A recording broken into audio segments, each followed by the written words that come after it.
one or two other people to be here who said yes to the invitation, but we don't see them yet. But we're going ahead.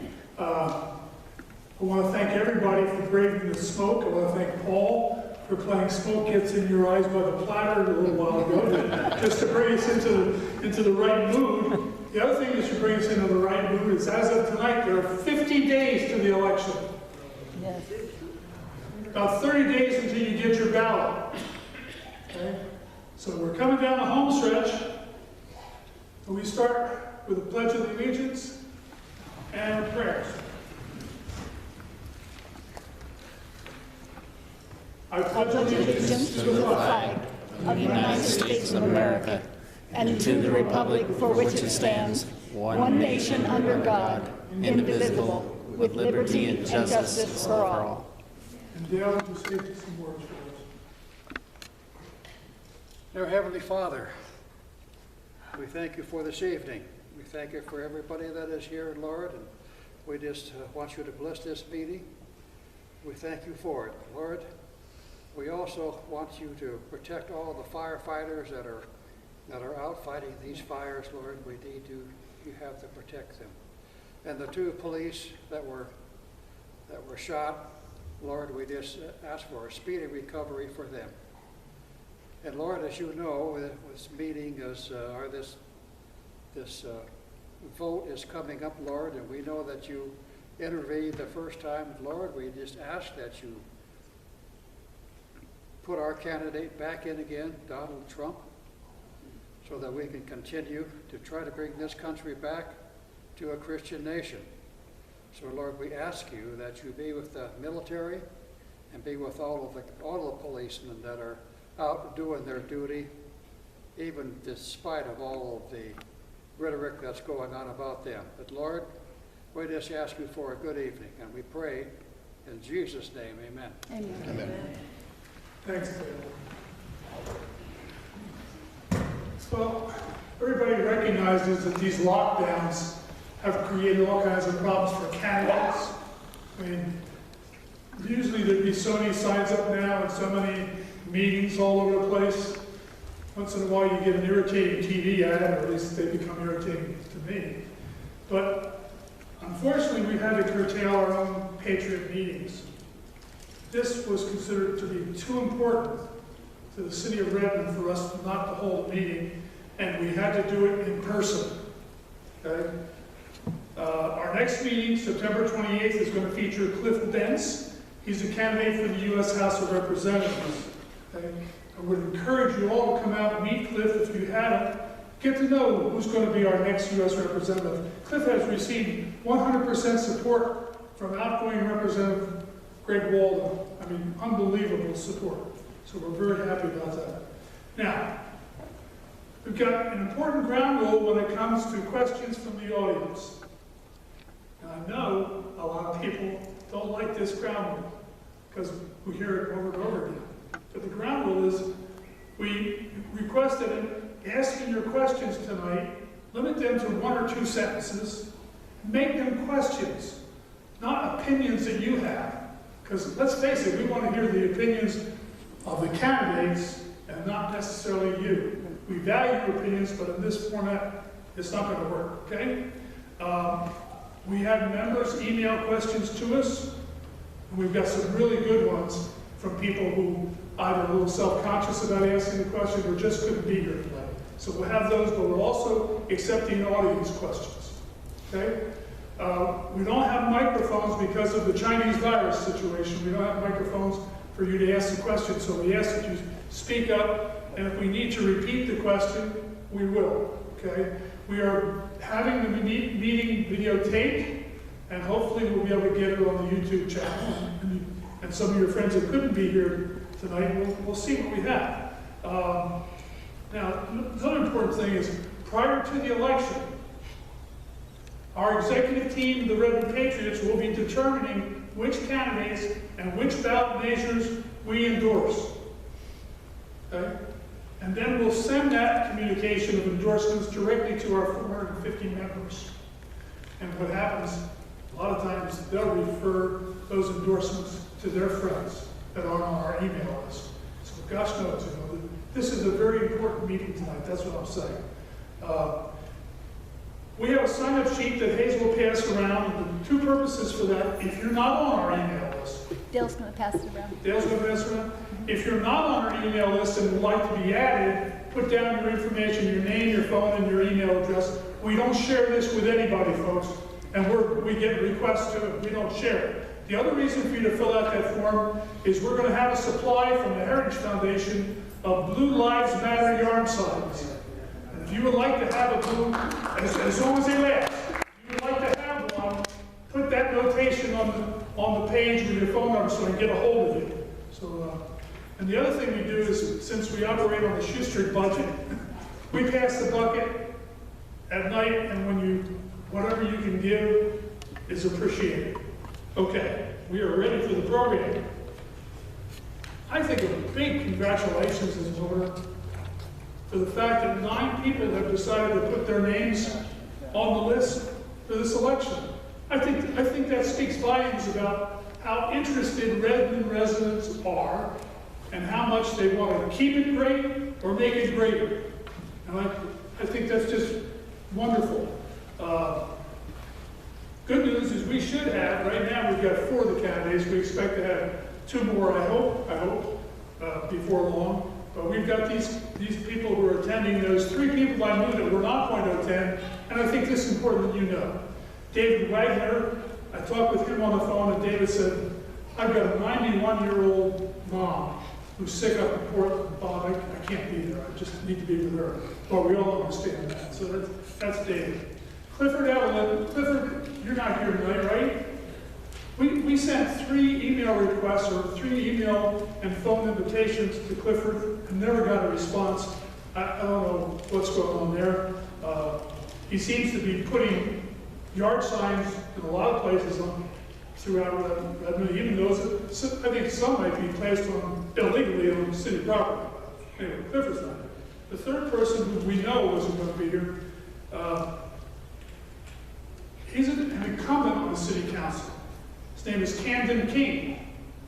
And Camden tonight is a no-show. That's not new for King. He missed 2.5 months of council meetings in a row one year, including every budget meeting. Every budget meeting. So perhaps no-show King doesn't want to answer to the voters, because we don't ask easy questions, folks. Questions are tough. And I guess he's relying on his education, bureaucracy, and buddies to support it. Well, that's a story on No-Show King. I didn't take it nicely when No-Show Mueller didn't come to our meetings either, so at least I'm consistent. So each of the folks that are here tonight, thank you for being here, but we're going to give you each a chance to speak for 5 minutes, maximum 5 minutes, and talk about why we should vote for you, okay? And Hazel has a colorful placket over there, and if you get close to your 5 minutes, she's going to hold it up, and then the cow whistle will start coming out. Okay? So that's how we keep control. But 5 minutes is a long time. So other than Ed the lawyer, everybody will be in the time limit, right, Ed?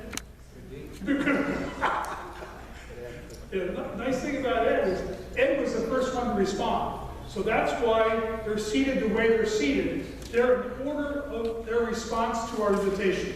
So no alphabet for us, they're just in order of response. We appreciate that. And that's the way we'll ask a sequence of questions alternating who goes first. So I think the way we'll begin now, I've already said the audience can ask questions, and I've given the ground rules on that. So, Ed, if you start with your 5 minutes, I'd appreciate it.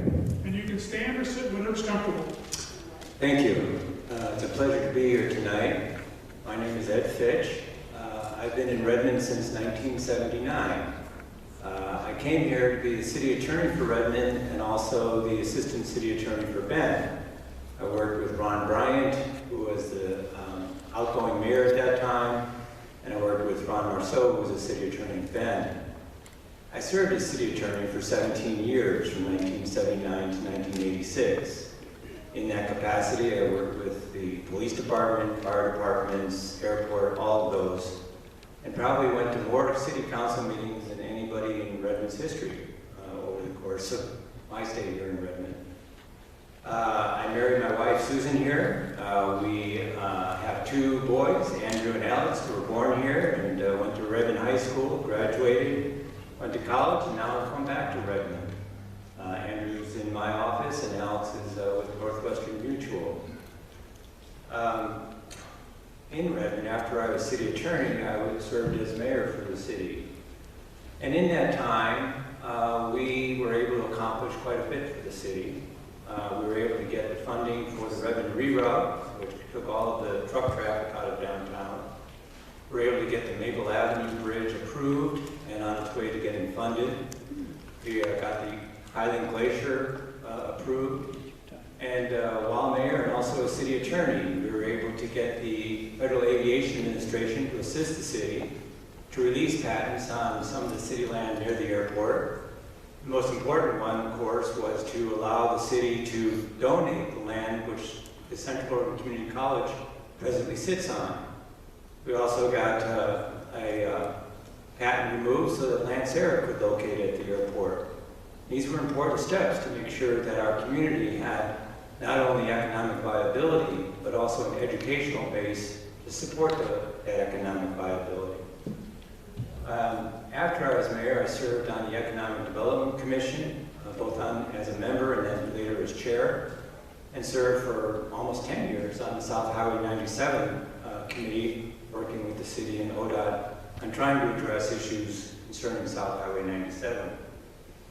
I'm running for mayor or city council because I do think it's important that we address some of the major issues that are facing our community, both facing us right now and long-term into the future.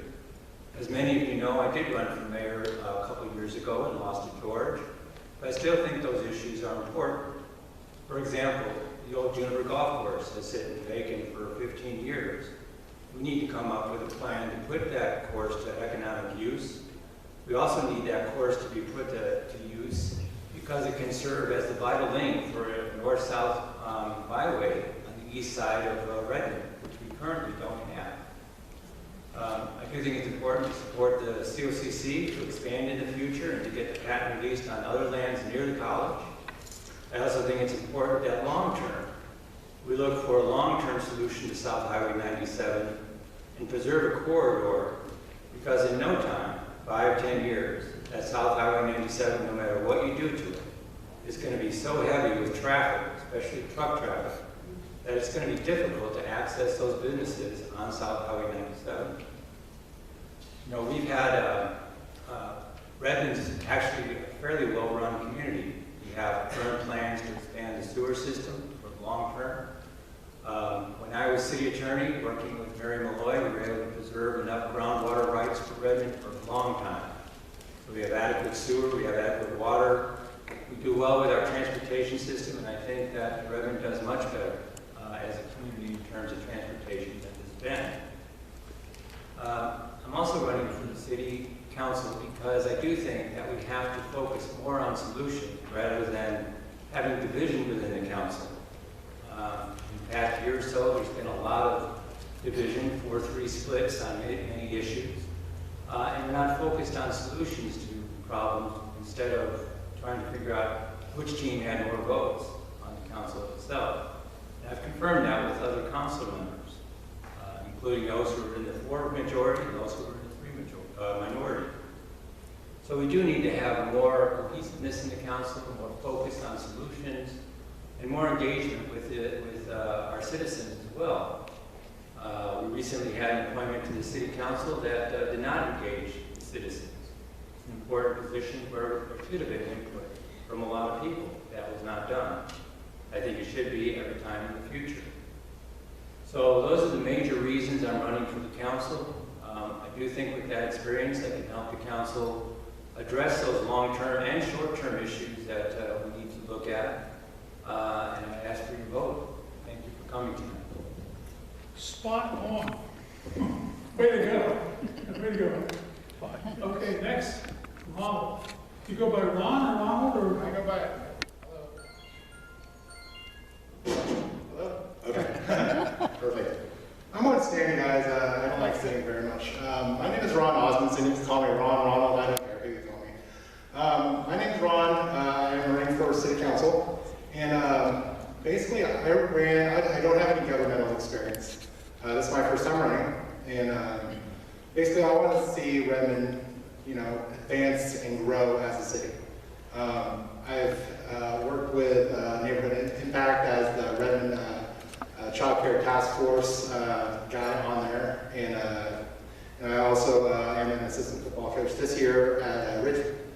And I've been working with many community programs just to let people know that I'm here to help you, and I'm here to coach the kids and get them ready for when they want to do things further in life. So I'm running for city government because I love Redmond, and everybody here has grown up here, raised families here, and just like this young lady over here that just gave birth to a beautiful baby girl. That's our future right there. And we need to protect that, and with the things that are going on, with just like Ed said, there's a lot of fighting and people not showing up to things on city council, and that needs to be addressed. And that's one of the things that we need to strengthen our government. And with me being on city council, I think I can help you guys do that and get our foot in the door and actually grow as a city. I'll be there from the first day I'm sworn in to start going over game plans and things to do with our city council. I want to go physically to different departments and pick apart what's going on out there. I'm probably maybe the youngest guy that's running right now in this race. I'm 39 years old. I have 5 kids. 3 of them are under 5, and then I got an older teenager and a prepubescent teenager. My family was born here, raised here, and I was married here. And this town has been nothing but awesome. I was over with the fire victims at Super 8 the other day, and I was talking to several people over there, and a lot of them lost their homes. And there was no communication between here and Marion County. I actually went above and beyond and went over to Senator Knopp and said, hey, you know what, we need to get in touch with this mayor and get him over there. So yesterday, it was yesterday, he drove over. I got in touch with the Marion County Commissioner over there, Kevin, I always forgot his last name. What was that? Kevin Cameron. I got in touch with him over there, and he was having dinner at the same time with the mayor of Detroit. And we worked a plan to get him over here to talk with his residents and give them updates. And that was like the most heart-touching thing I've ever seen in my life. And a lot of people cried, a lot of people clapped. That's the Redmond that we are, and that's how we need to be. And as your city council, I want to work with our community to get us stronger and work together as one. And I just ask for your vote this November. Thank you, guys. Mike, Good evening, everyone. Thank you state for your coming. name. State your name. Mike Kaczynski. I'm running for Redmond City Council. Give me a little bit of background. I'm a U.S. Army veteran during the Vietnam era. I want you to know that I learned a lot being in the military as far as how to get things done and how to follow rules and regulations and law and order. So one of the 3 things that I want to work on is on City Council is improving public safety in the city of Redmond, which I think has been taking a beating lately, and I think it's totally unfair by the other side to even go that route. I'm also in favor of affordable housing as part of being on the Planning Commission for the last 19 months. We've worked with the state of Oregon to produce a housing needs analysis. We've also produced a economic needs analysis with the cooperation and participation of John Stark and Reddy and EDCO, which I think will benefit Redmond, Oregon immensely in the future. We've worked on the airport master plan with the Airport Commission, and we've also worked on a few other things here. The South Highway 97 project has been in the news lately. We've had several meetings about that. We have a draft plan in place. It's going to be moved forward to the city council next month. Plan, I think it's a good start. It's not perfect. No plan will be perfect. We can't predict the future. We're doing the best we can in the planning commission as far as moving forward with the city of Redmond. And I think that for a friendly business town, and to keep it that way, I would like you to vote for me here in November. I think it's very important that the business community knows that the city council is business friendly, that the realtors in the county know that Redmond is business friendly, and I think that will improve the status of Redmond immensely within the next 5 or 6 years. So I'm looking forward for your vote in November, and thank you very much. Thank you, Mike. Shannon? I'm a stander as well. I'm Shannon Wedding, and I'm proud to be part of the Redmond community. First things first, am I a politician? Absolutely not. I'm a civil engineer, and stereotypically we shy away from these kinds of confrontations, and we like to hide our calculators in our books, but I do have a very strong technical background and a large background that deals with capital improvement projects, having worked for a large municipality. I was a manager of a team of 60 people for a large utility within public works, so I know the difficult questions to ask. I know how to dive into the budgets associated with those projects.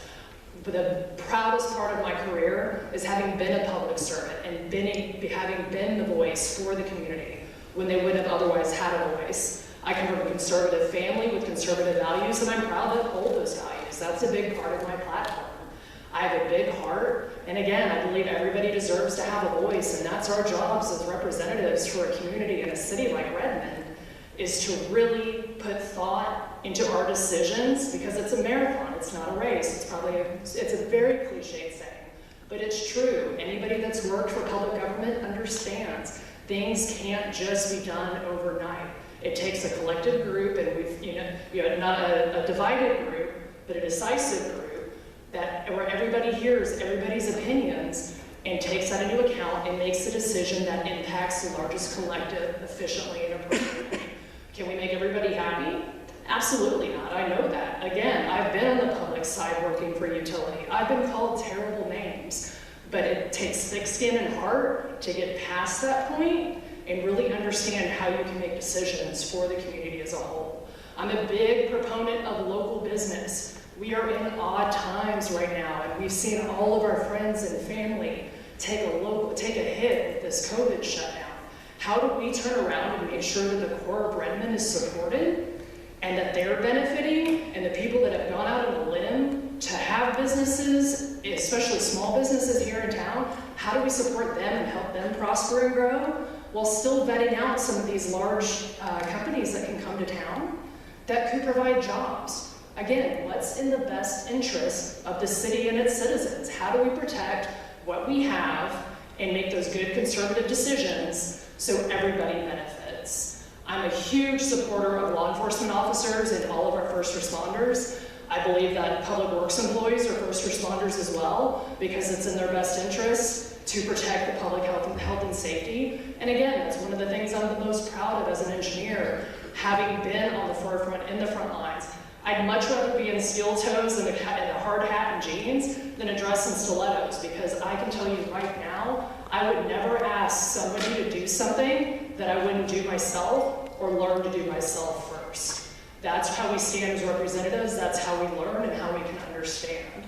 I do believe in diversity. I was part of a diversity team for the city I worked for, and I was one of 30 people out of 4,000 that was chosen, because as a young female engineer, I faced it my entire career. But I tell you what, I learned a ton from that, and it's made me stronger. It helped me find my voice, and it helped me be a better representative and better person when making those decisions, because you can look at it from all aspects. I promise to bring fresh perspectives and fresh ideas to really evaluate all situations and take all the factors into account, and definitely, again, take the feedback from the community when it otherwise would not be listened to. Again, you have to have thick skin. You're not always going to make everybody happy, but I do feel it's important that we are a strong, important voice for our community. That's our job as public servants. That would be my job as a city councilor, and that's something I strive to do for the community of Redmond, because I absolutely love this city and want to see it move forward and do well. So vote for me in November. I would love to talk to all of y'all and definitely hear any thoughts and ideas and opinions, and I look forward to representing the city. Thank you. Thank you.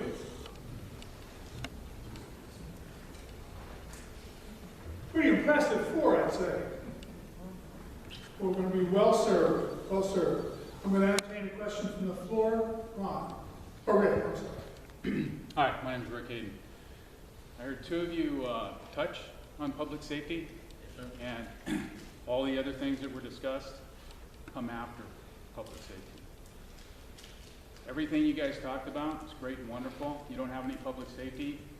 If people don't feel safe to go out on the Rick, street. we're asking for a question now rather than Okay, a diatribe. two-part question. I've only heard two people talk about public safety. What are you going to do to support the police officers within the community so the community feels safe to come out to your golf course and your restaurants? Bob, can you repeat the question, please? What are the candidates going to do to make Redmond a safer place and to support the police? Is that pretty... Yeah, I want to know. Did you have a specific person you want to direct that to, or what? Well, the two that didn't mention public safety, I would like to hear how they're going to, because I've been around a long time. I want to know what you're going to do, because people talk about public safety all the time, but as we see, they don't do anything. We got it. So Ron is going to address it? Yeah. So I'm a very big supporter of our law enforcement officers. In fact, I had a meeting with Dave Tarbett the other day, and I believe the new captain, Devin Smith, I think, or Devin. There's a lot of issues that need to be fixed over at our department. Staffing issues need to be fixed. Definitely need a lot of more storage for records and stuff. But with talking with him, there's been several things that we do need to cover as far as our policing. Not all of our officers could get to the same place at the same time. They're scattered all over the city. Two might be up in the north side of Redmond, two might be on the south side of Redmond. I offered my advice, let's open up a substation over at Wagner Center Mall to patrol more down over there in the south side of town where our problematic areas are. He was open to that, and that's what I wanted to, as a city councilor, I want to address is because there's a lot of issues, internal issues that need to be solved right now. And one of them is more staffing. We need more officers on beat. And, we need to crack down on small petty crimes. People are getting their cars stolen, looked into every night, just the other night, there were like 2 or 3 prowlers looking in cars. I run a pretty large neighborhood watch page, Redmond Oregon Neighborhood Watch on Facebook.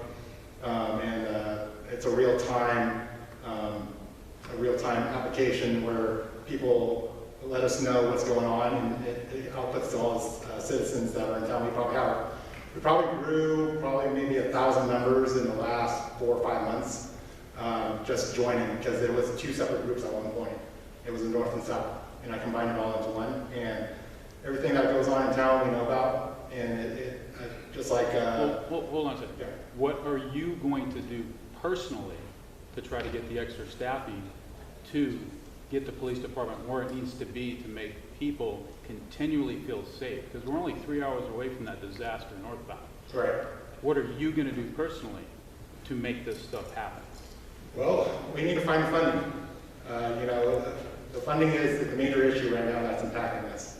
And, just like the last bond that went on the ballot, increased the water bills, that didn't pass. So obviously the voters don't want increased taxes or water bills in order to get that policing force.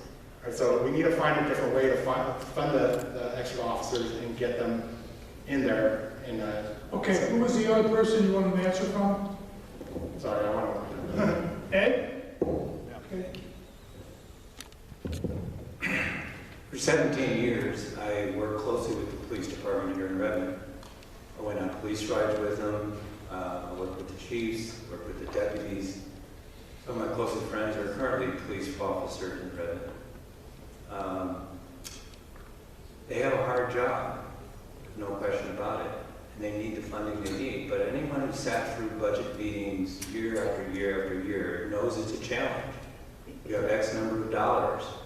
Police department deserves all that they can get. But you still have to balance that with everything else. I'd be in favor of more funding for the police if we can find it rationally and reasonably without cutting services in other areas. But they do need to be supported. They do need to be supported financially. When's the last time you told a police officer he was doing a good job, personally? Last time I talked to one of them. Okay, Rick, that's about 5 questions now. Okay, we're going to pass it around. I got to be a tough guy. I think we had a question over here. Dale? I just wanted to remind them to Hold the microphone As you closer. start talking, the mic drops We and have an can't hear. open mic, so he's gonna walk around. So walk around. So, With a mic to answer questions, to get the questions. Check, check. I'm sorry. So because of COVID, we can't have a roving microphone. But what I'll do, because I couldn't hear this gentleman's question, so if you have a question, I'll come over and I'll repeat it for you. How's that sound? Is that okay, Bob? That's fine. Okay. Do you have a question? Well, I do. Or you're a rover? No, I'm just going to rove for now, and that way we can get the questions heard by the audience. Okay. Do you have a question yourself? For later. That's how Tony has a question. My name is Tony Oliver. Okay, wait till you get a mic, Tony. I can't give her the microphone, Okay. but I want to hear your question so I can repeat it. One of my concerns is parking, and particularly in the more south part of Redmond, where the apartments are being built, and like by Safeway and things like this, because you go on those streets and the poor people, the apartments are built, and then there's not enough parking, and the homeowners have all these cars parked in front of them. So my concern is, you're building affordable housing, but you forgot about parking. The What are question. you gonna do? The question is about adequate parking in addition to affordable housing in a particular area? Well, any area. Okay. It could be over, and like if you look at the homes that are off of 35th, and those homes back in there, they have a fence along the border of the street, and then in the back it's just asphalt, and they have a room for 2 cars parking, and so they park on the street. Okay, I think that's a good question for Mike, because Mike's been on the planning commission. Okay, the Chapter 8 of the Development Code for the City of Redmond has parking standards built into it. And every application for development that has come before the Planning Commission and the Planning Department in the City of Redmond has met those standards.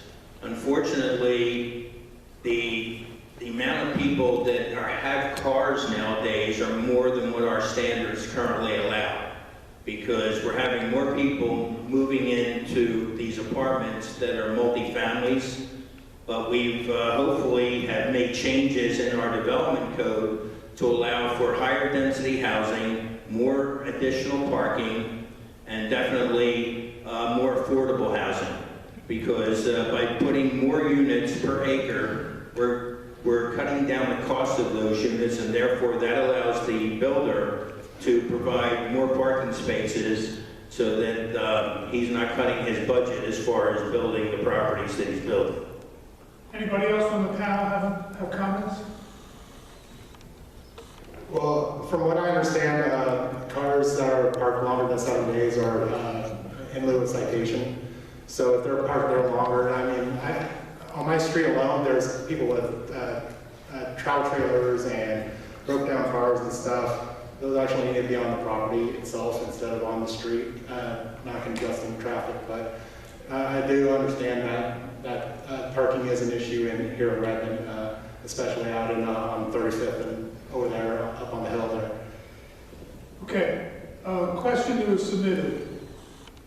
What are your opinions regarding diversity, equity, and inclusion programs? Do you think they will produce important results? And do you believe that so-called systemic racism is a significant issue in our community? So let's start with Ed on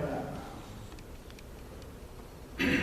Our community is generally white, with a large Hispanic component. It's not like an urban city. So it's a little different than you would have in an urban area. There's no question in my mind that if you're a person of color, you have more challenges than if you were not a person of color, in many respects. So the more we can do to break down that barrier in all aspects of life, the better, whether it's education, jobs, treatment by others. That's what we need to do both individually and as a community. I do believe that we all can look at ourselves and see that there's more work to do on those issues. And I think that's where we need to start. I know the City Council wrestled with a proclamation or resolution regarding that matter, but it comes down a lot to the individuals and in terms of institutions training to make sure that everyone's treated the same, with the same respect that one would expect themselves. So I do believe it's an issue, but it's one that has to be solved by each and every one of us. And I think that from an institutional standpoint, we have to ensure that everyone's treated with respect equally and given the same type of opportunities. Ron? So, I'm a person of color. My heritage comes from the Philippines. My mom was a Filipino. My dad met my mom in the Philippines while he was on duty. And, you know, since I moved to Redmond, I have not had one problem, not with the police, not with anybody else. I've always treated everybody the same. You know, this town is more diverse every day. A lot of people come in from all parts of town or parts of the country, parts of the world. And they just love it here because everybody is so accepting of everybody that's here. And, you know, yes, it is mostly a white community. Yes, there is a large Latino community as well, but there's also a mixture of Asians, African American people here, and indigenous people from Warm Springs that come down here too. So, you know, we can't get any more diverse than we are right now. And it does have, there is a problem with it right now, but it's how you accept it as a culture. So that's my take on it. Mike? Well, in our city code, we have a Redmond Good Neighborhood policy, which I think has worked on a long way in helping with diversity and inclusion in our city. I have yet to see any facts from any of the comments made by some of my colleagues about how racism is systemic in Redmond, and I'm just getting sick and tired of hearing it. As far as I'm concerned, every neighborhood I've been to has been friendly, open, and honest with people. All the stores and businesses that I have been to here in Redmond have been open, honest, and forthcoming as far as being, you know, polite to me and polite too with the fact that maybe my political views are different than theirs. I don't see where that's a problem. We do have a U.S. Constitution that allows us to have our free speech, but apparently some people in this city don't think I should have that. But as far as inclusion and diversity, we have put that into the Planning Commission documents for our housing needs analysis because it's been state mandated. Like I said, we've increased housing density, we've changed our development code to allow more open development, more different types of development, and I think through that, more people will be able to afford housing here in Redmond and become more inclusive in the type of neighborhoods that we're going to be building in the future. So I don't see where there's any problem, and as far as I'm concerned, it's not an issue we need to address. We need to worry about doing the business of the city and not worrying about social issues which we don't have control over. Shannon? As I mentioned in my opening statement, I do believe diversity and inclusion is important, but I believe that diversity programs and plans need to be done with a purpose. I don't believe in supporting radical groups. I think that if you support them and let them run amok as they have been recently, that doesn't serve the community in any kind of beneficial manner, or in any kind of beneficial manner. I do agree with some of the statements that were just made about the fact that they're making changes to the code to allow for things such as affordable housing, which it brings the people into the community. I think diversity is a lot more diverse, not to restate, but it's more than just skin color. It's those varying political views. It's the varying opinions that people have on these different topics. But I think most of us in this room would align on the fact that some of these radical, still some kind of program. I think it needs to be well vetted out. And again, with purpose. Everybody deserves to be heard. I've already said that. I can, beat that dead horse, but we really need to evaluate how it's impacting those of us in the community, and we definitely don't want to have detrimental impacts. One of the big topics that comes up, and coupled with affordable housing, is the homeless population. We want to make sure it's not impacting the citizens that choose to live in the city and thrive, but we also need to support those law enforcement officers, like I said, because that's when we start impacting the public safety that you brought up earlier. If we're supporting folks and letting them be radical and letting them get away with a lot of things, then those of us that are homeowners and citizens or renters start to feel those threats. So it all goes hand in hand with how we evaluate some of these programs to make sure, again, that we're protecting ourselves as a community, but also not shutting down to consider some of these potential programs. Well, an ancillary question along those lines would be, what is the proper role for Redmond city government?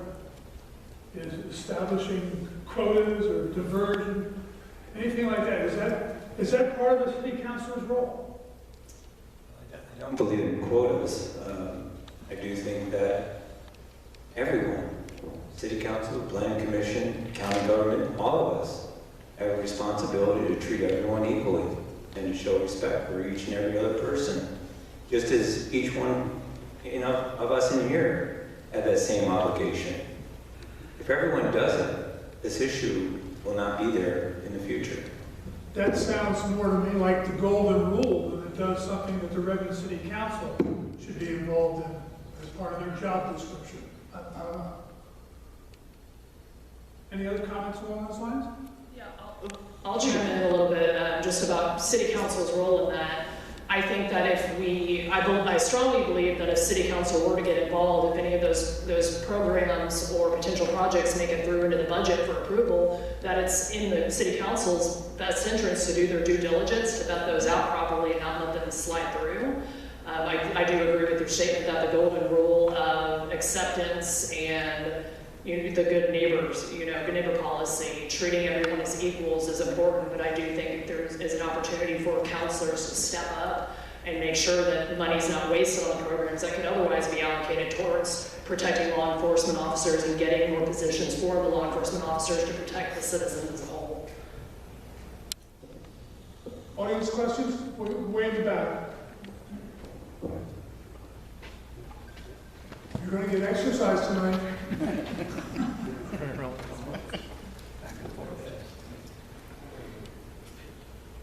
So my question is, out of concern for the way the COVID crisis has been handled, my question has two parts.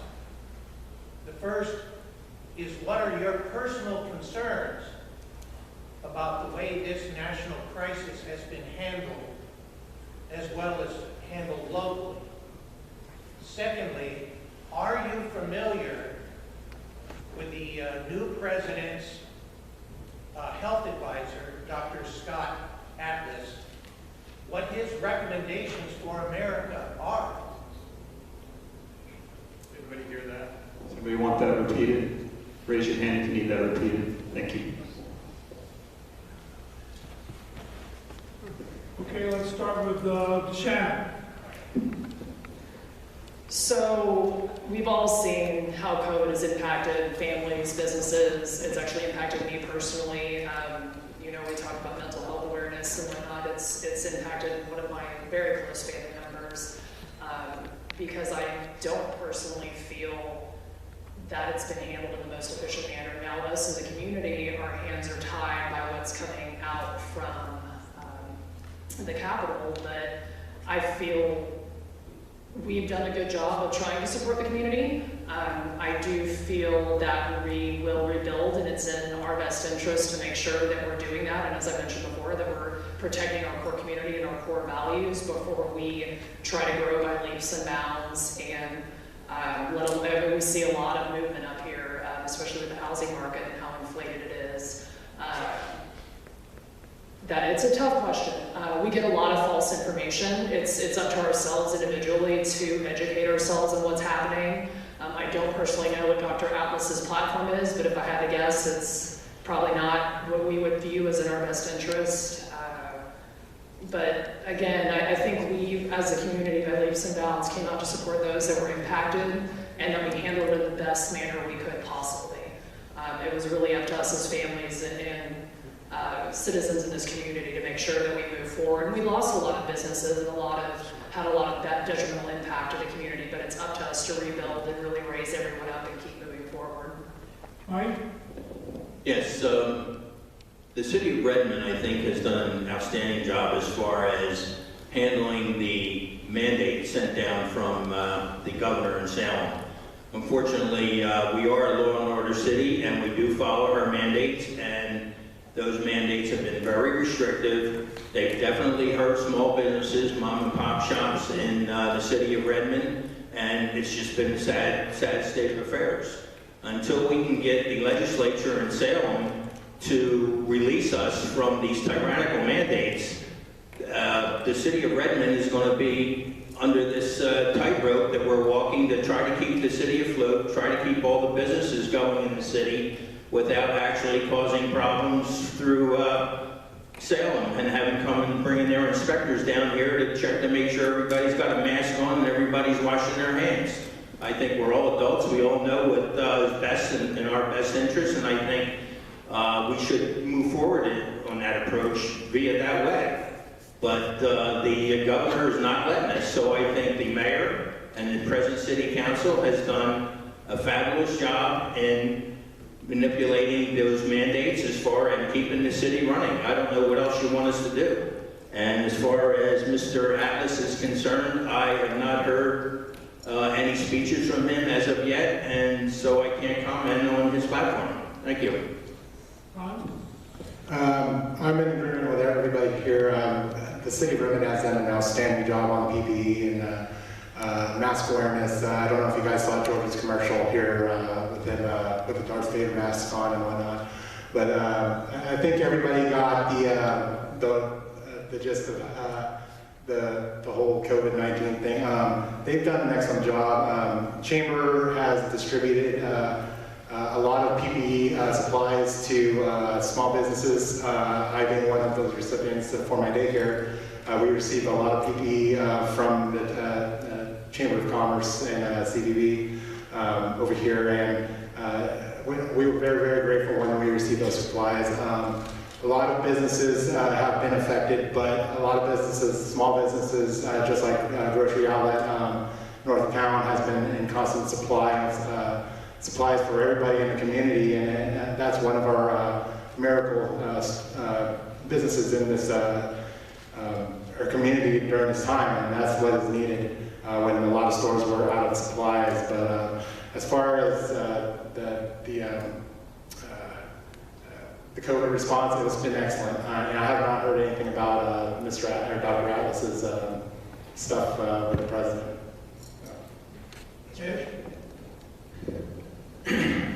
It's unfortunately a pandemic that hits people differently. I have a granddaughter that had an immune deficiency, and we had to be very careful. I have a sister who's battling T-blast lymphoma, and we have to be very careful with her. So there are people out there who are vulnerable, and you have to be cognizant of that. I think prudence is probably the name of the game. To wear masks when you are going to be around people. I hate the mask personally. I'll put it on the second I walk in the store and take it off the second I walk out. In our office, we meet with a lot of people. Most of them do not want to wear masks because it's difficult to talk with them on. So we set it up so that people are at least 5 feet apart when we meet with them. But there are people who will come in too that will want us to wear a mask, and they'll want to wear a mask because of some underlying health conditions. This endemic will pass. It is a pain to be in. Suffering. A lot of people are suffering because of it, but it will pass. We will get a vaccine. Until then, we'll have to take the prudent approach. I don't like some of these mandates as much as anyone else, but we're forced to live with them. I do hope the pandemic ends sooner than later, and that by next year, it'll be a memory instead of something we're having to live with. I have no idea who this doctor is that you referred to. I haven't heard anything from him, so that would be new. Okay, yes. First here. One of the situations you have around the country is for the homeless. We see a lot of, several panhandlers in Redmond, and we don't want this to be like San Francisco to have a poop control or have them have tents all over our sidewalks in town. So as a city councilor, how would you combat that problem?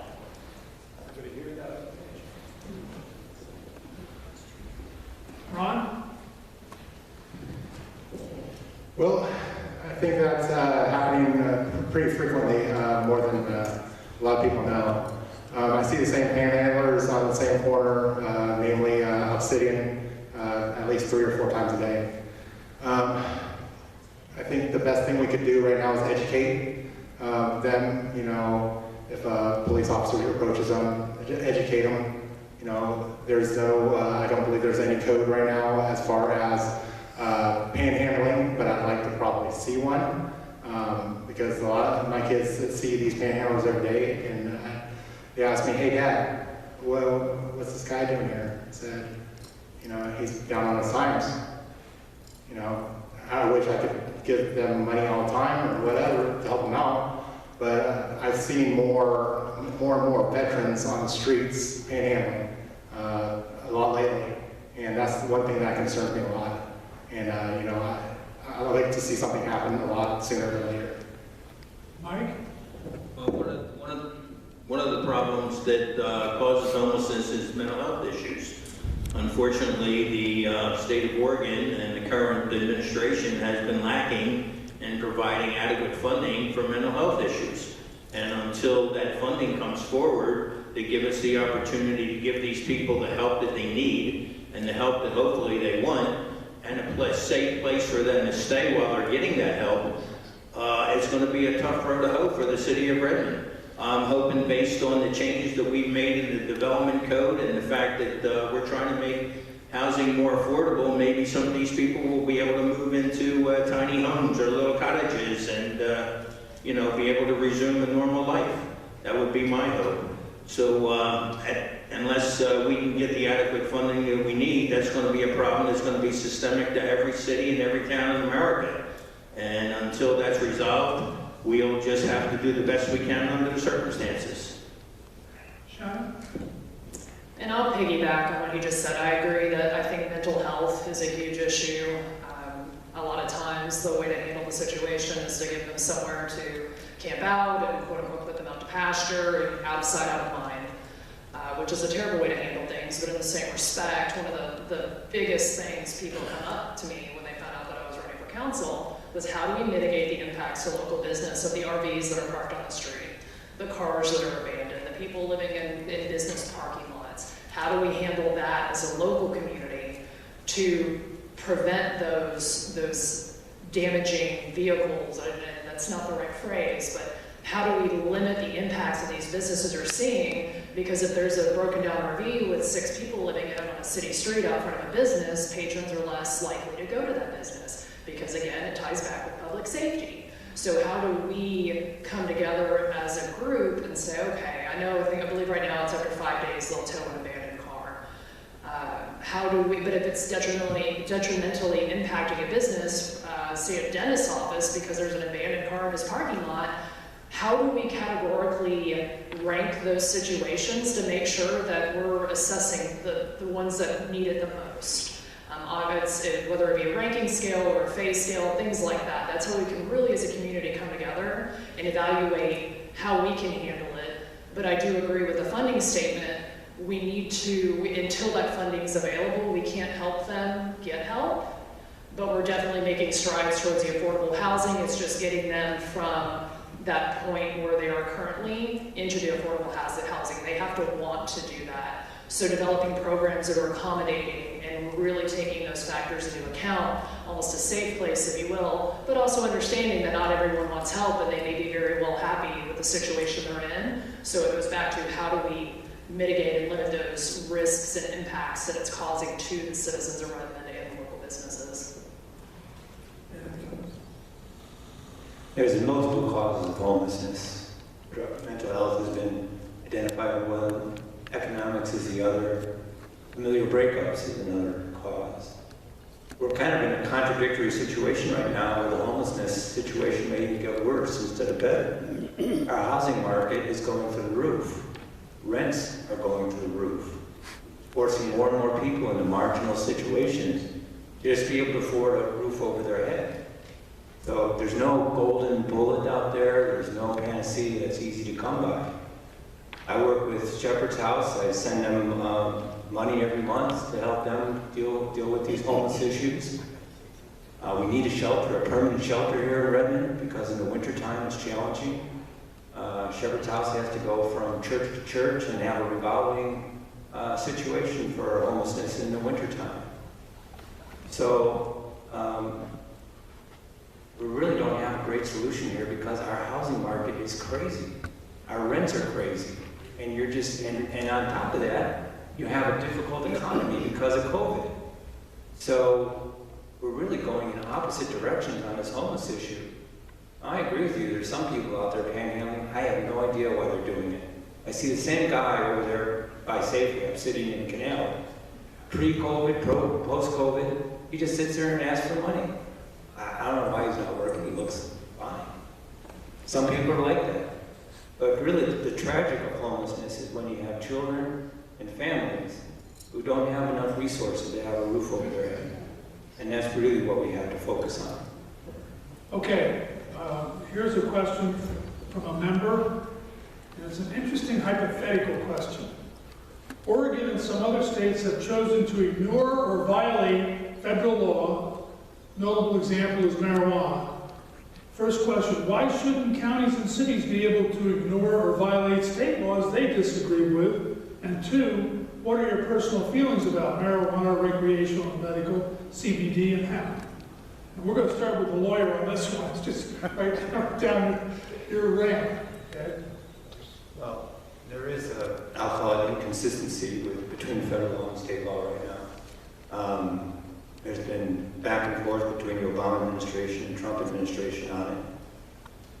Counties and cities in Oregon have decided to allow dispensaries for marijuana. Redmond has chosen not to. I think Redmond has that choice whether to do it or not. I think it's a worthy discussion to have. There are people out there who use marijuana for medical purposes. In this city, we have 2 liquor stores and multiple bars and breweries. And alcohol, from my perspective and from what I've seen, is as big, if not a bigger problem, than any use of marijuana. Now, if we did have that discussion, ground rule I would certainly have is there cannot be any more than 2 dispensaries in Redmond. It cannot be any close to the neighborhoods. It cannot be any close to schools. But it's a discussion that's worth having because there is revenue lost for Redmond that could go to the police department. I don't have all the answers, but I think it's a worthy discussion to have at the council level. Ron?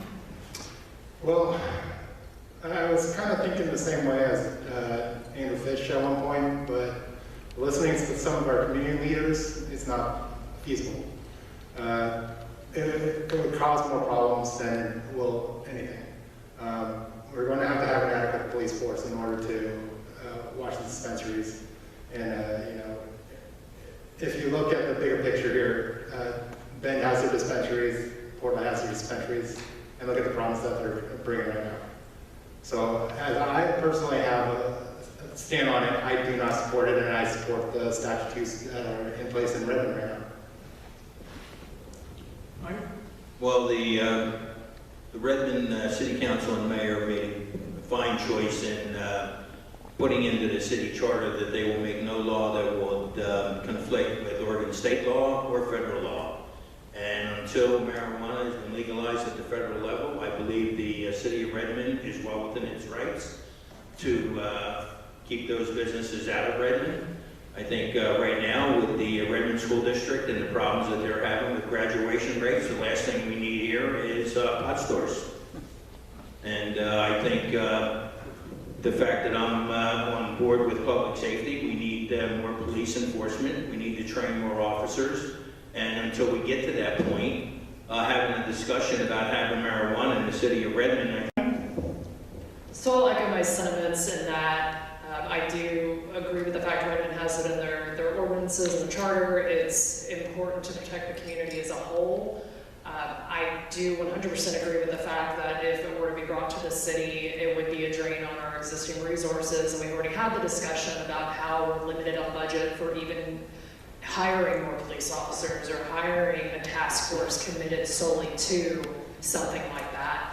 You go into any of the larger cities, they have dedicated task forces, but that's not something we as a community are looking to do.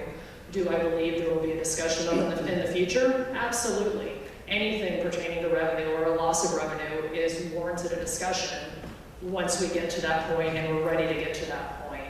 Do I currently feel that we're there? No, I think we have a lot of bigger fish to fry before that discussion comes to the table. But I do think it will eventually, and that's again just something that needs to be well researched and vetted out, and I don't see it in the near future at all. Well, editorial opinion here, I was at the county council meeting when it was first talked about, and Sheriff Nelson was asked for his opinion, and Shane said, I think you need to put it up to the vote of the public, because this is going to cost us a lot more in enforcement than what you're recognizing, and you're probably not going to bring in the tax revenue to pay for the additional law enforcement. Turns out in subsequent meetings with Shane, right here in this room, he has confirmed, yes, it's costing more than we'll ever get in taxes. So, government's always after that last little tax dollar, but they don't want to spend much. So that's what our current sheriff thinks. Yes? I'll go ahead and take the privilege of having a microphone to ask my question. Thank you. I have a simple yes or no question for all four of you. In light of regional developments and the real and imminent threat of anarchy-motivated movements looking for opportunities to grow their influence in our community, are you personally and individually willing to put your signature on an official public statement renouncing the sponsor organizations by name, including specifically BLM and Antifa by name, and have this statement published prominently on the city's homepage and other public-facing assets?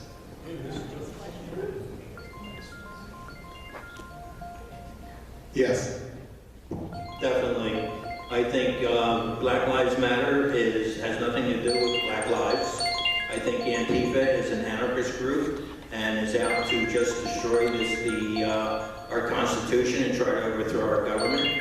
And I think under the rule of law, we need to make sure that these people that are put in their place. All lives matter. I'm a Christian, I'm an American, and all lives in this country matter. And for anybody that feel any other way, I think they're totally wrong. 100%. As I've already stated, I believe that diversity with purpose is important, but I think these radical groups have been giving too strong of a foothold and are just making noise to make noise. I would 100% put my signature on that because I don't feel that there's anything positive being accomplished with their current motives, and we can see the devastation and destruction that's being caused around the country. So the only way to put a stop to that is to put our foot down and really collectively come out against them, if you will.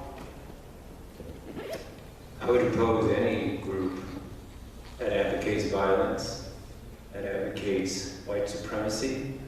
I can't stand Antifa, I can't stand the Prayer Boys, and I can't stand Nazis. I don't think any of them stand for the United States or stand for the U.S. Constitution. I'd be opposed to all of them. Excellent question. Love it. Any other questions from the audience? Yes. I would like to know how each of you would handle a controversial officer-involved shooting after the fact. He asked how each of you would handle an officer-involved shooting after the fact, a controversial officer-involved shooting after the fact. We have had such shootings here in Redmond. We had them when I was city attorney. And they need to have a thorough investigation, just like anything. And no opinion should really be reflected until that investigation is completed and the facts are known. Knee-jerk reactions are never helpful because they don't necessarily reflect what truly happened. So you have to know all the facts before you can form an opinion. Well, I would want to have a full investigation, not just by our Attorney General and our state officials, but by another larger, like federal law enforcement agency to look it over a lot deeper. I would also like to see the officers have more body cameras on them and have them on, and keep our officers safe. Well, I think first of all, you have to make sure of all the facts of the case. You have to review what happened prior to what you're seeing on TV or what you're seeing on the news. It seems like the news tends to edit certain events to make it look worse than it really is. I believe that the police department and the county DA should investigate all these shootings, thoroughly and impartially.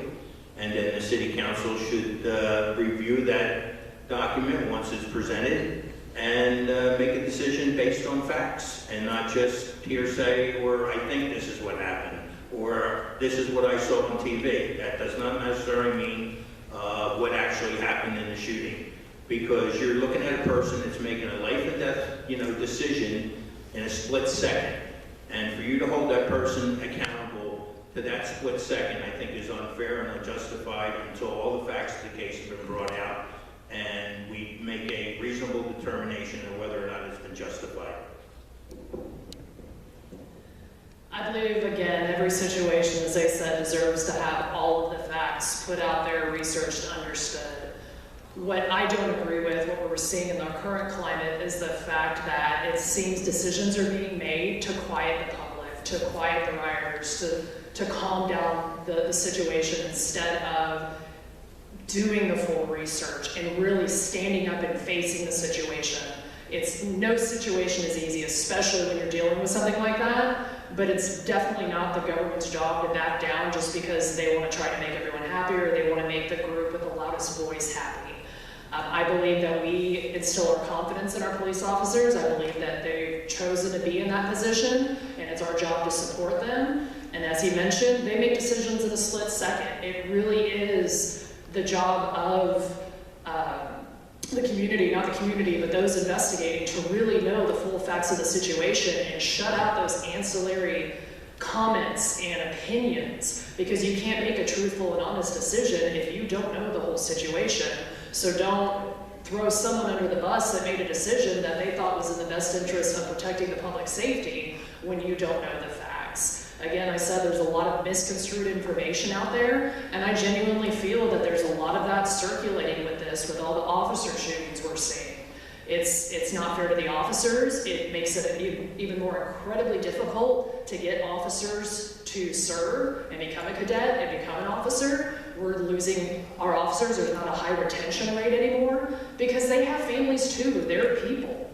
And they deserve to be protected as much as all of the citizens do. So it's really going through both sides of the situation and understanding before you make a decision. Make sure the decision is justified and make sure it's not to silence groups that just have a loud voice. Okay, another question before we go to the audience is, in terms of ranking A, B, C, D, E, F, what rank would each of you give to the Redmond school system based on their educating our youth? Shannon, we'll start with you. That's a tough question. That's a very polarizing question. I feel that everyone believes that schools can do better. One of the things that I really, and I guess I should give my grade, I'd probably put us at a borderline BC, to be completely honest. I think one of the things, again, that we've done really well is that the two high schools promote totally different curriculum. We're promoting those traits that we're losing with Redmond High. We have a lot of students that otherwise wouldn't know those trades existed, the electricians, the plumbers, that's that knowledge that's not being retained, that's not being transferred. And then we have a strong sports program. We've really come together, especially in these times, with a digital program. We're all hopeful for our sake and our sanity that our kids get to go back to in-person school. I'll be the first to say that. It's been a crazy 6 months with what we've been dealing with, but I think that they've done the best that they can with the situation. I think that they're always striving to make changes and improvements. And I genuinely feel they're doing an overall good job, and I can say our 3 kids are pretty happy with what they're doing, and they're excited to go to school, and they're even more excited to go back to school, not on their computer.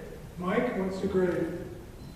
Well, my grade is, I'm going to give them at least a day, because the direction that the school district in Redmond is going, I find, is totally to the left, and it's getting out of control. They're not teaching constitutional law anymore about the U.S. Constitution. They're not saluting the flag in the morning. They took prayer out of school. I mean, what do you expect these kids to learn? You're teaching them just a one way of thinking instead of being offered different choices as far as the curriculum that they can learn from.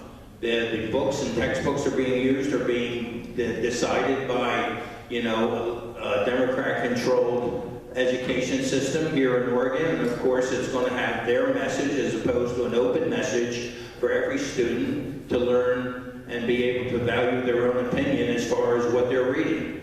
I don't think that the fact that the unions control the teachers in this state, they're very powerful. They have made monetary contributions to the point where it's just disgusting to try to keep their system in place that obviously has been failing for the last 20 years, and I don't see why the people in this city should not stand up against the school district and tell them we want to change. You're not allowed to see the curriculum that they're teaching your kids unless your kid comes home and tells you. If you're homeschooled and they're on a computer, I heard that the teachers will not let parents sit with their student and let them see what they're actually being taught, and I think that's criminal. I mean, what are they afraid of? Obviously, they know that their curriculum is flawed, and they haven't made any moves at all in the past 10, 15 years to make it any better and more open for all the students in the city of Redmond. So I'll rate them a C. I'm just getting that for the lower educational grades. High Desert ESD and Neighborhood Impact Head Start has been fantastic here, but Head Start is a completely different program from the Redmond School District. But they need more technical classrooms to give them life skills in order to get them to where they need to be when they get out of high school and graduate. They also, the Pledge of Allegiance has to be the biggest thing that hits me hard, because that needs to be done every single day that they're in there. When they return to school, even on Zoom meetings, they need to recite the Pledge of Allegiance. It's hard to grade the school system in a vacuum. It's really not a local school district. It's run by the state of Oregon. PERS is a big problem. Our school districts lose money year after year after year in funding PERS. They don't have the financial resources they should because of PERS. The curriculum is imposed a lot by the state. So it's not just a true local school district. It's got a lot of state mandates to it. When you look at an institution that large, we have some really great teachers. Also have some not so great teachers. We have some great students. We have some not so great students. So it's difficult to judge a district across the board when you have such diversity between schools, between economic classes of kids that go to those schools. We're not a rich community. Redmond's more of a blue-collar community, and our school district reflects that. We have a lot of people, a lot of kids who get their only meal of the day at school. It's a tough situation. We can support the schools more, but there really needs to be a lot more reform at the state level. That's really where we need help. And it is so frustrating to live here in Central Oregon knowing that the state is not controlled in this area, as controlled by Portland, Salem, and Eugene. And they're the ones who really screwed this educational system up. Amen on that. Audience? Okay, good. Let's get a mic. I don't need a mic. I know you don't, do you? Good to see you. Hi. This is a question to each of you. Where do you stand on school vouchers? I'm very concerned about what's taught in schools, especially the colleges nowadays, about not teaching some of the things that they should be teaching. Instead, they're propagandizing things to our kids. Where do you stand on school vouchers? Give parents a choice. I'm a strong supporter of private schools. I went to Catholic schools from kindergarten to a master's in history. I cherish the fact that I think that's the best educational system in the country. I also think we have a lot of non-Catholic great schools. And I do think a voucher system is appropriate because parents and families should have that choice. When they're not getting the right education in the public school system, they need to have a choice. And from my perspective, that would actually force the public schools to improve.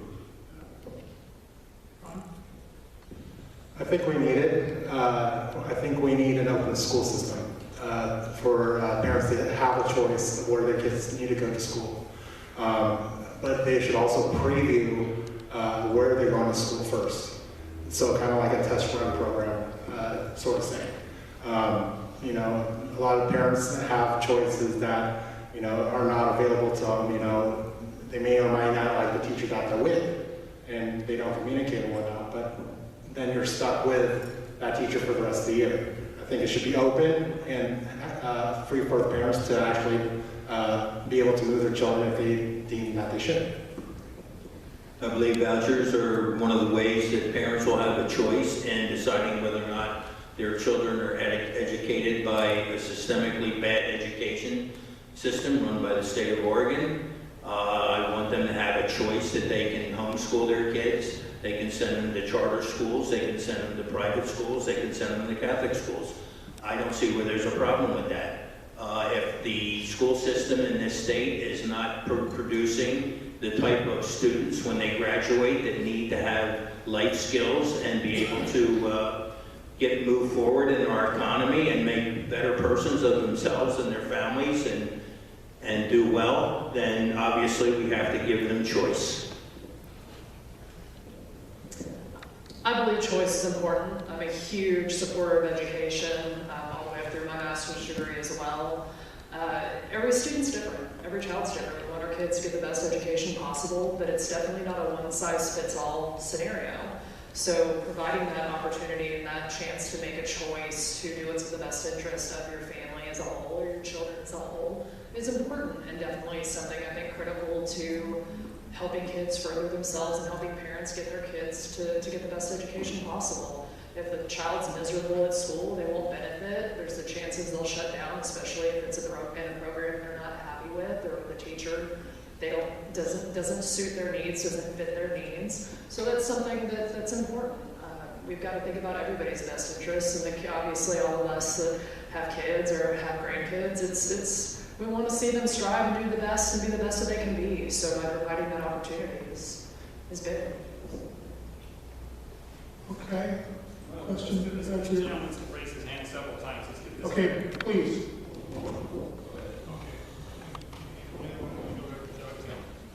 My question is a budget question. If through COVID-19, with a lot of businesses being closed, a lot of people unemployed, people losing their homes, the question I have for council members, would you be willing to roll back the city budget and lower the millage rate per thousand on property taxes so that everyone is suffering this thing equally on an equity scale? Or would you just maintain the current budget that you have now? Did everybody hear that question? Yes.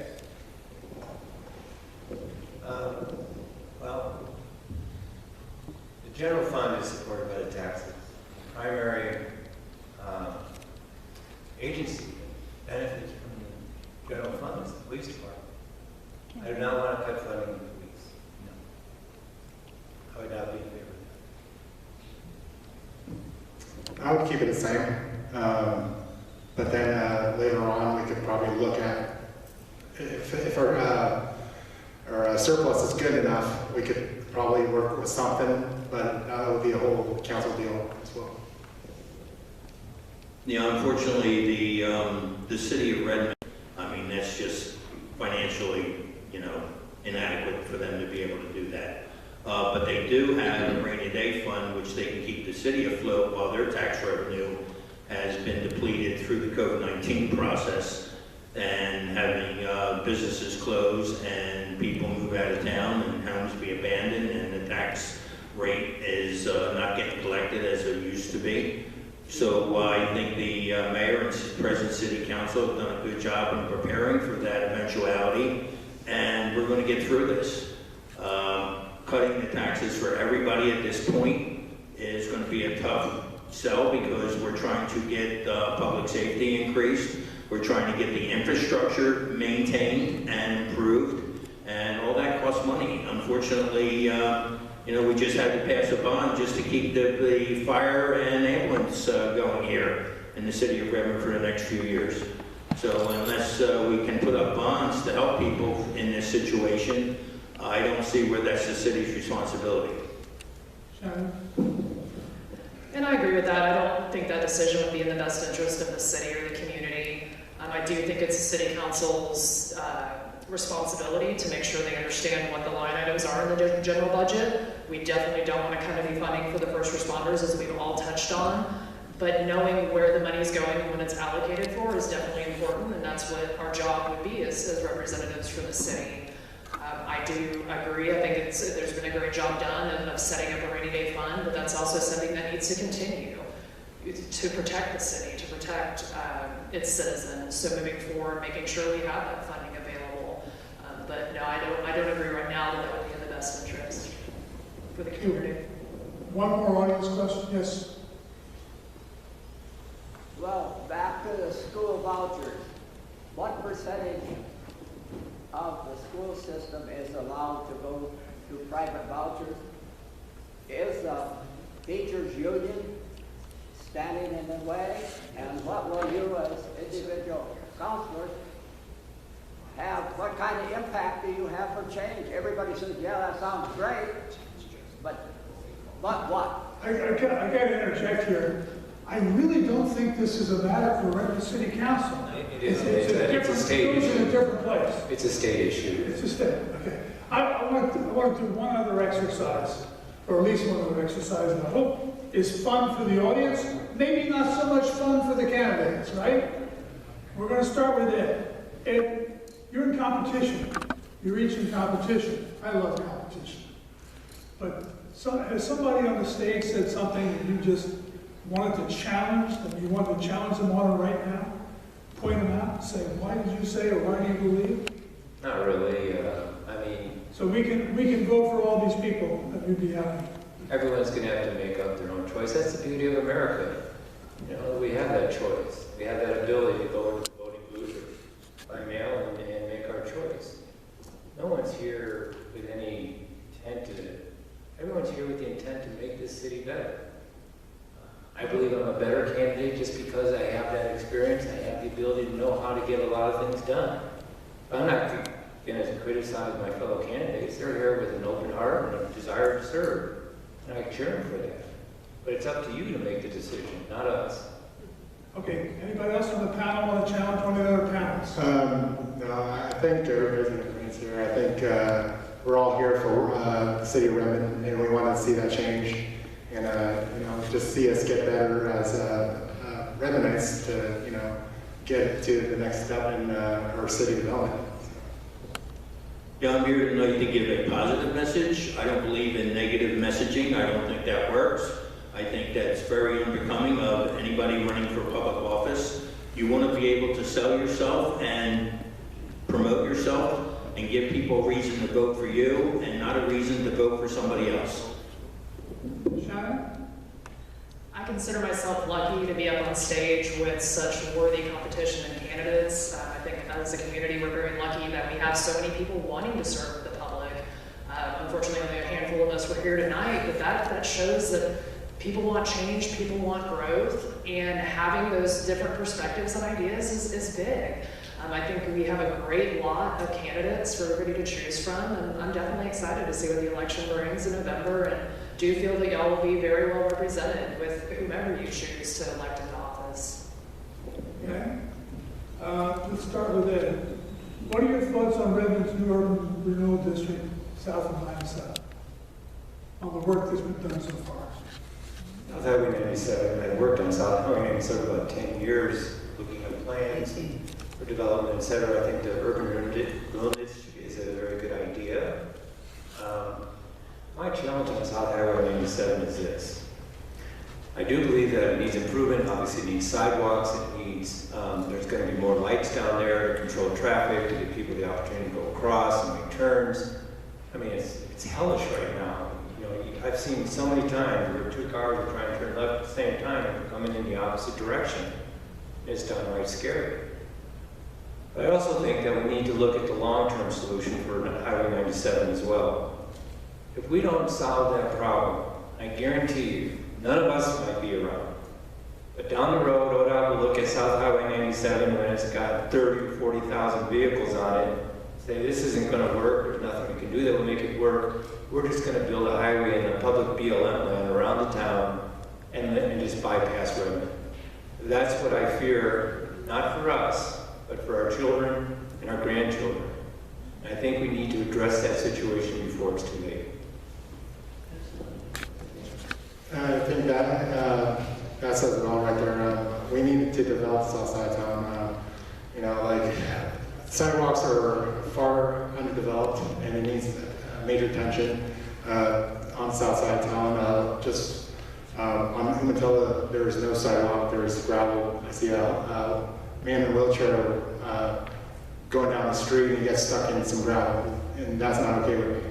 I'd like to see about getting you know, more urban development on the far east side of town as far as industrial use is concerned. Just so you're aware, the South Highway 97 project is just a plan right now, a plan that's being presented to the City Council. It's a working document. It's not perfect. It's a starting point. I'm sure that with all the public input that we've had over the last 8 or 9 months over this project, some improvements were made.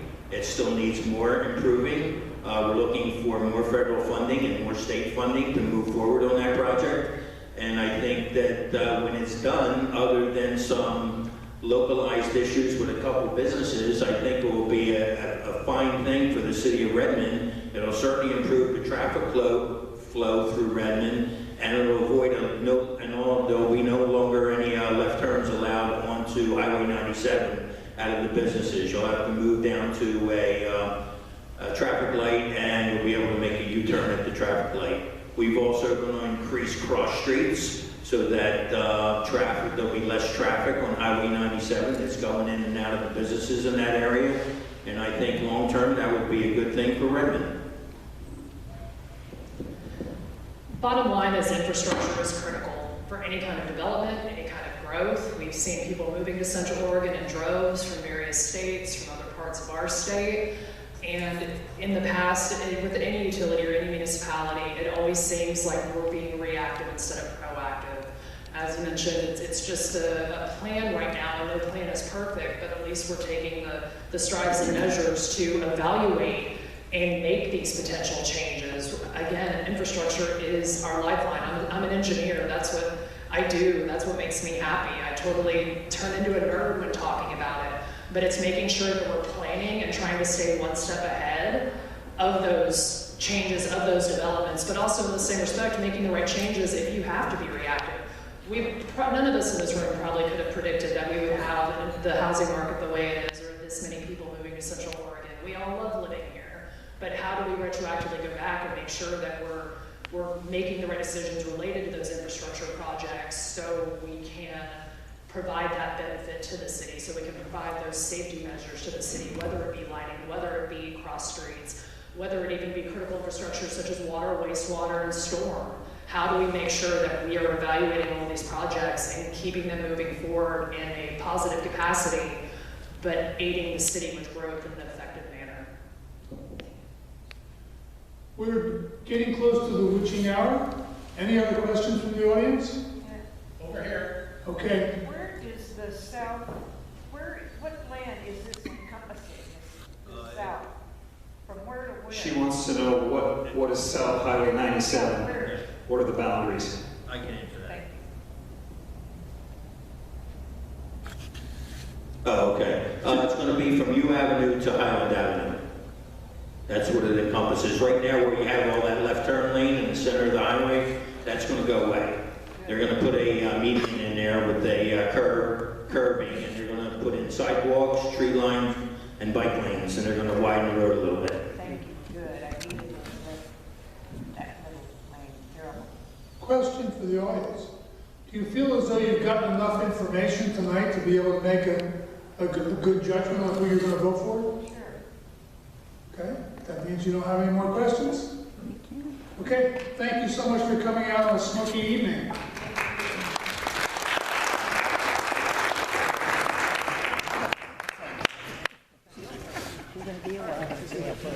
Without, and then we lock up. Oh, I'm always that way. I just go through my routine, brush my teeth, and get, read a book or watch TV, but yeah, I'm always that way. I've been that way since I was a kid. Yeah, but I'm up at 4 o'clock in the morning. That's why my brother's the same way. Yeah. I just love the mornings.